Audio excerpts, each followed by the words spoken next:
Hello, everyone.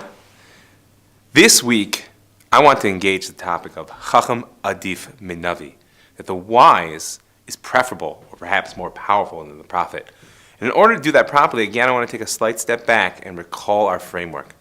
We spoke about Pshat, this period of the forefathers and the organizing spiritual principles of Am Yisrael.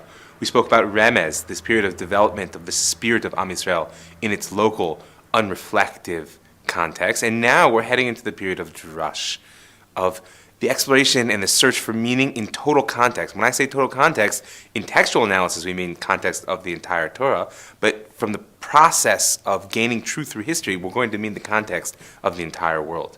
And we noted last week how important it will be for Am Yisrael to have clear system boundary. Ezra and Nehemiah will build the walls, spiritual, physical, cultural walls that will allow for a healthy relationship. Everybody knows that if I don't have a good sense of self and have clarity on who I am, then it's all but impossible for me to enter into a healthy relationship. And since God gave the Torah to the Jewish people in order that it redeem the whole world, we must be in relationship with the whole world. But in order to be in healthy relationship, we must be who we are. And this week we're going to touch on one of the fundamental modes of leadership that will allow us to be successful in that process, the model leadership of the wise.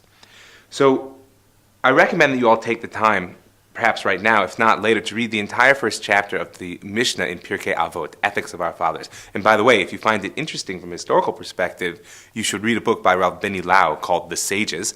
Either way, it's often missed that the first parak of Pirkei Avot is in fact a historical document. Now, the first Mishnah itself is avowedly about the Masorah, about the tradition. This word Masorah is very important. Limsor means to hand. It's a handing over of tradition.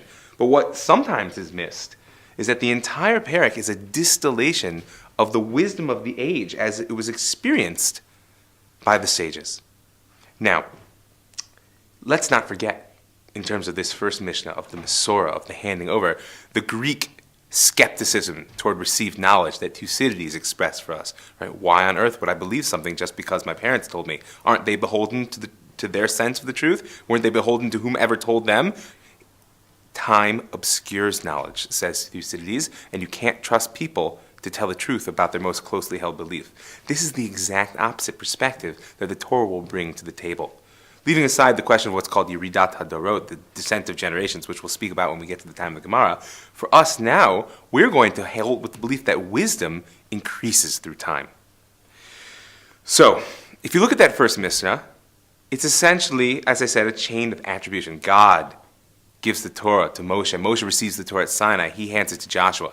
Joshua to the elders. And the elders to the prophets. And the prophets to the men of the great assembly. We'll get to what happens after there in a moment. But it's important to note one critical piece here, that this is a transition in models of leadership, that each type of leadership will receive, articulate, and then hand on the Torah. So this week we're going to speak about this, one of the critical transitions in leadership. So the Anshe Knesset Gedolah, the men of the great assembly, will give us the first words that are actually articulation of what it was that Moshe received, handed to Joshua, and he to the elders, and the elders to the prophets. And we're going to discuss the three things that they say probably next week. But for right now, let's just think about what is this transition from the prophets to the wise. On one hand, it's a transition from the heart to the mind, from the lev to the seichel. Right? It's also a transition from will to word. What do I mean? Now, when Moshe Rabbeinu brought the Torah down to Am Yisrael, it was essentially a crystallization of the divine will. What do I mean by crystallization? The Torah we have is not the absolute perfect Torah which God looked into and created the world. It is the best that Moshe could bring down into physicality, into comprehensibility. But it was meant to serve as a primary tool for the relationship that was established at Sinai. But the will continued to flow down into it and over it, into Moshe and all of the prophets. This is Moshe, as we know him as Av HaNevi'im, the father of all the prophets. And the B'nai Nevi'im, the sons of the prophets, will be those who continue to receive the divine will after him. Now, don't misunderstand me, the Torah exists. It is a primary vessel for the relationship, and of course, in order to understand it, we will require wisdom. These are not two distinct categories in completeness, but there are two primary emphases. So Moshe receives the Torah, and the will continues to flow into and over the edges into a different vessel, and that's the vessel of Am Yisrael, of the nation. Now, interesting, when Am Yisrael maintains enough of a saturated state of God awareness, then the Nevi'im, the prophets, will be able to achieve a crystallization of transcendent God consciousness within that state. Unfortunately, the national vessel which could hold such concentration is broken at Churban Bayit Rishon, at the destruction of the first temple. Almost. Why do I say almost? Because it's true that the age of prophecy ends with the destruction of the temple, but it actually extends to the reconstruction of the second temple. The last three Nevi'im will return with Zerubbabel, Ezra, and Nehemiah, our builders of walls, right? Our establishers of system boundaries, the men of the great assembly who will lead us into the future of the wise, will have as their companions at the beginning of their way the last three prophets. That would be Malachi, Zechariah, and Habakkuk. Now, what will they do for Am Yisrael? First of all, they'll rebuild the Mikdash, the temple. It's not obvious that this was the divine will. I mean, the first temple had been destroyed. The exile, true, had ended, but it took the prophets speaking in the voice of God to let them know that the rebuilding of the Mikdash was desirable. This would be a bayit, a house, where all of Am Yisrael could concentrate, come together to maintain that God awareness that would allow for a crystallization of a transcendent God consciousness. Also, they will establish for us prayer. We touched on prayer when we spoke in the book of Daniel, and I said that we would come back to it now. Right? The Gemara, in several places, will tell us that the matbeah shel tefillah, the recipe of prayer as we know it, will come to us from the men of the great assembly, who were made up of prophets, sages, and elders. Now, why is it that the prophets would have to be involved in the process of codification of prayer? It's a very simple and very deep answer. The fundamental structure of prayer for Am Yisrael will become Baruch Atah Hashem. Now, this deserves an explanation in its own light, what exactly this phrase means, but one word stands out for me here, Atah, a direct addressing of God in the second person. Who else could do such a thing but a prophet? And they will codify for Am Yisrael throughout all history, even after the formal age of prophecy has ended. We'll speak about that probably in the coming week as well. Even after the formal age of prophecy has ended, Am Yisrael will not only be gifted but commanded 100 brachot a day, 3 prayer services, 4, perhaps even 5 on Yom Kippur, atah, atah, atah, to maintain, if not the prophetic experience, at very least the prophetic consciousness. The last piece of what the Nevi'im will do is that they will be the last voice of Mishpat.